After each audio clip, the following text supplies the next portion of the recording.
Hey y'all, welcome back to another video. We about to get into it. We are gonna be watching um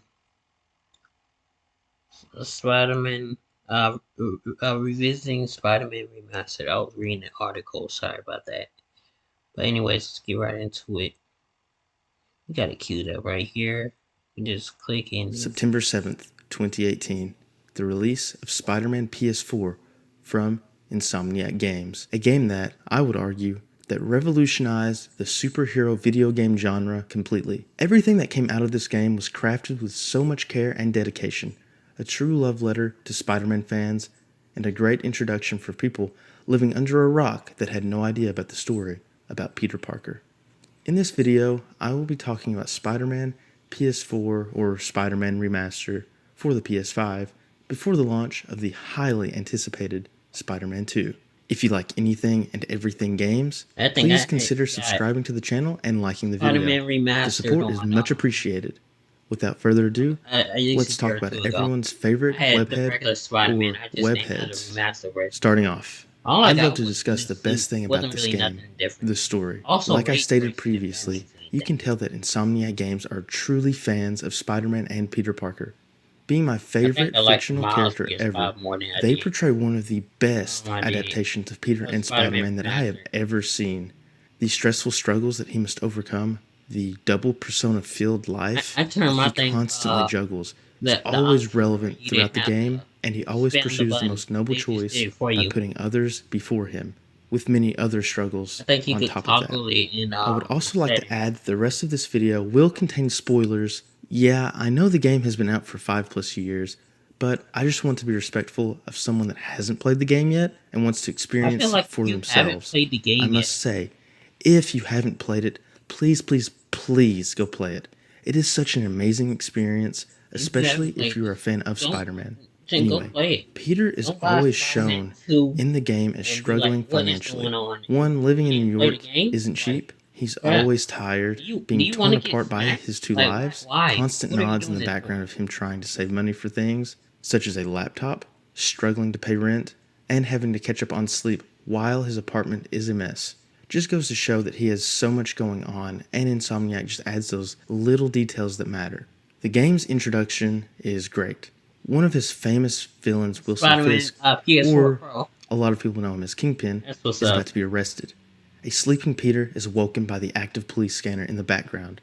As the camera pans around his small and messy studio apartment, he then begins to suit up to assist the police in putting Kingpin behind bars. The player controls Spidey after the suit-up scene by web-slinging throughout New York City. When I say that I had chills the first time I played this, I would be telling you an understatement. I could barely contain my excitement.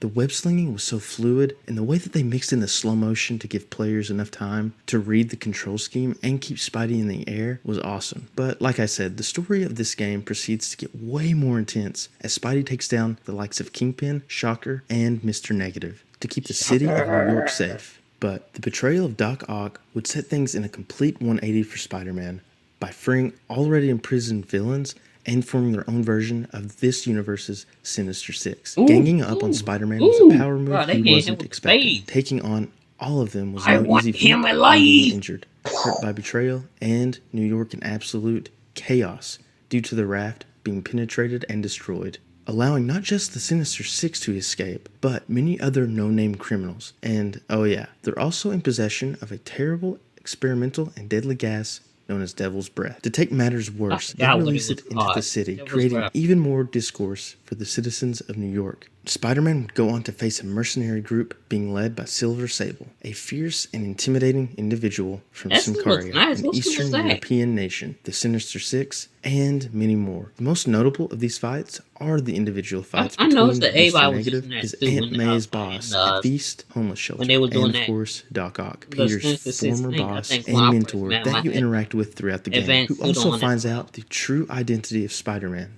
The way that Mr. Negative's fights show these hallucinogenic type visions throughout the fight and the emotional connection that Peter has for the respect of Martin Lee or Mr. Negative ultimately ending in Martin Li's defeat I'm trying to again. think. Peter is then attacked by his former Did they mentor, when you Doc did Ock, the New Game injuring him Plus? Did they badly give you yet the again. new Peter suit is rushed that to you Feast unlock while pleading in to the other not take the game, or mask did you off have to unlock while it he again? receives that medical I think I attention. had Once to he somewhat unlock recovers, the he realizes he must use one of his distinguished skills from Peter to take down Doc Ock, I his think I had to intelligent and unlock creative what mind. was it Before Peter called? goes off to prepare The for his Iron final Spider suit confrontation again. with I don't Doc think they Ock, a gave me spider that that to was me already. genetically altered like the I can't spider that remember bit the other Peter one. starts crawling around. It was brought to Feast by Mary Jane Watson, Peter's love interest. She was snooping around the home of her and Peter's best friend Harry's dad, Norman Osborn, who is the mayor of New York and owner of Oscorp. Norman is known to greenlight sketchy experimental projects that can enhance one's abilities or physical strength, or other types of sketchy experiments, which he had a part in creating Devil's Breath and one of the people that was responsible for creating Girl, Martin you Li's almost got powers. caught, The weird bro. part about the story is that Harry was mentioned throughout the game, but it turns out you never actually see him, as he's supposedly on a trip to Europe. After MJ finds evidence of Norman's involvement with Devil's Breath, she leaves, unknowingly taking the spider with her. Going back to Feast, the spider finds Miles Morales, who is volunteering at Feast, and the spider bites him. Thinking nothing of it, he reactively kills the spider and continues on with his duties. Peter then proceeds to Doc Ock's old lab, where he was formerly employed at, and begins working on the suit that would help combat Doc Ock. Once completed, he heads to Oscorp, where Doc Ock is about to kill Norman for all the humiliation and insults he had given Otto in the past. Spidey shows up just in time to save Norman, and they begin their final fight. The dramatic setting at night with the rain, Doc Ock revealing he knows Peter's identity, and the last part of the fight on the side of the building was perfect. Insomniac really delivered and nailed it. Peter takes him down and immobilizes his forearms while walking away, leaving Otto behind as he begs for Peter's help. Peter is in possession of the antidote for Devil's Breath, but he must make a decision. Give it to a dying Aunt May that has come in contact with the Devil's Breath, or use what little he has to allow people to study the antidote and make a vaccine. A dying Aunt May tells Spider-Man to take the mask off so she can see her nephew. Peter does so, claiming he doesn't know what to do as she passes, making the decision to save more people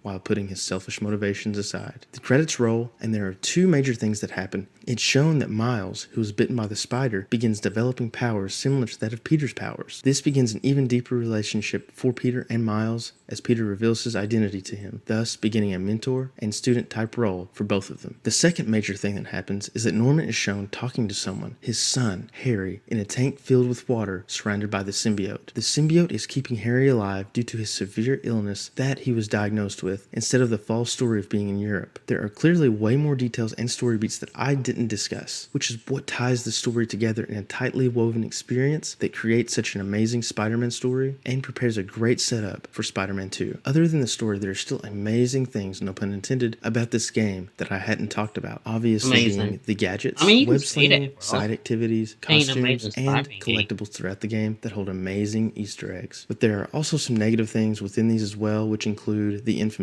MJ missions, repetitive crimes that must complete to finish a district to 100%, and wall crawling. These are things that I hope that are improved in the sequel, because they were such a pain, especially the MJ missions. Having to sneak around when you've completed the game 10 plus times like myself got really old really fast. But the gadgets in the game were a great addition to the combat in I didn't Spider-Man. like It the added an MJ extra layer to the game that made your I combos hated and how you playstyles like fresh and hopeless creative with nearly the endless Spider-Man game. possibilities. You could create traps, add a vertical approach, I'll do the spider electrocution, box. I and don't many mind other doing those. different types of changes But to combat. The being web slinging MJ, was such a nah, beauty I while you played the don't game. make I me do that. rarely fast traveled, but when you did, it had great cutscenes of Spidey riding a train in his suit throughout New York.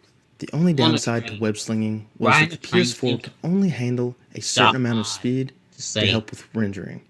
So it felt slow at times, but Spider-Man 2 will be utilizing the I used to PS5's do that power, and web that will be a system great improvement for the Thunder web didn't slinging speed, and I'm so do it excited for again. that. The side activities were pretty average, except for a few like the Black Cat missions, Tombstone missions, and some funny ones like the Spidey impersonator. The costumes were so great in this game. Insomniac provided so much in the base game and included more in the DLC packs after launch. Being the great developer that Insomniac is, they even added many free suits for everyone after movies were released for the MCU Spider-Man, and just Yeah, it was randomly pretty because they fun. could. The I ones that think I they like added that were free were really good suits the too. black and Even gold a suit funny they one, had the in bombastic I bagman. think That No doesn't Way happen Home. very often. Insomniac are just straight up one of the best developers in the industry right now, hands down. The last thing, collectibles. It was a great thing to do while you roamed around New York, collecting old backpacks and taking pictures of Marvel and I realistic would have just sprayed landmarks. them The to the floor. backpacks could contain information and Easter eggs from the comics and movies, while the landmarks would have Spidey talk about his experience and strange concerns about Marvel-related landmarks. One being, he wondered if the Black Panther was bitten by a radioactive panther for his powers. All in all, I'm very excited for Insomniac Spider-Man 2. I know they're going to improve so much and they're going to give it a proper sequel. The story will be great with the inclusion of Venom and Kraven. The stakes feel even higher coming off of the game that killed off Aunt May. Feels like there could be even more loss for Peter and Miles collectively. I still cannot believe that they killed off Aunt May in the first game. Not to mention we get to play as both of them in the sequels with more suits, more combat options, a cleaner UI, and the black suit Spider-Man. They added to the map of New York and improved many things about it using the power of the PS5. It's going to be an even greater experience, and the characters have been so well written. I can't wait to see how they evolve in this second game. Watching how deeply that Insomniac cares about Spider-Man and the universe that they've created, I have full confidence in Insomniac. They've created a great foundation to their Marvel universe. I'd love to know how excited or if there are any concerns for you guys. Let me know in the comment section down below. Are you excited, hyped, or maybe concerned about the game? I'd like to do a video like this for Spider-Man Miles Morales before the release of Spider-Man 2 on the channel to be better prepared for that release. If there are any video recommendations for the channel that you guys would love to see, let me know. I've been enjoying everything that I've done on the channel so far, and I'm so thankful for the support from those videos. But that's going to be it for this video. Don't forget to like and subscribe if you enjoy this content, and I will see you guys in the next video.